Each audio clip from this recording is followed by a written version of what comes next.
अजित पवारांच्या पुण्यातल्या कार्यक्रमात प्रहारच्या कार्यकर्त्यांचा राडा। बच्चू कडूंच्या मागण्या मान्य करण्यासाठी कार्यकर्त्यांचा गोंधळ। अजित पवारांकडून आंदोलकांची समजूत काढण्याचा प्रयत्न। टोकाची भूमिका घेऊन मार्ग निघत नाही, सर्व टप्प्याटप्प्यानं करणार। प्रहार कार्यकर्त्यांच्या आंदोलनानंतर अजित पवारांचं आश्वासन। सत्तेत जायला हवं, आमदारांची शरद पवारांकडे आग्रही मागणी। विरोधी पक्षात राहून मतदारसंघातली कामं होत नसल्यानं आमदार अस्वस्थ, तर भाजपसोबत युती न करण्याची शरद पवारांची भूमिका, सूत्रांची माहिती। उत्पन्न 25 लाख असताना 12 कोटींचं कर्ज कुणी दिलं, कोणत्या कागदपत्रांच्या आधारावर कर्ज मिळालं? इम्तियाज जलील यांचा मंत्री शिरसाठांवर निशाणा, तर या संदर्भात चौकशीसाठी जलील ईडी आणि सीबीआयलाही पत्र पाठवणार।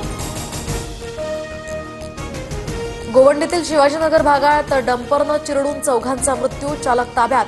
संतप्त जमावानं घाटकोपर मानकुद लिंक रोड रोखल्यामुळे पोलिसांचा लाठीचार्ज।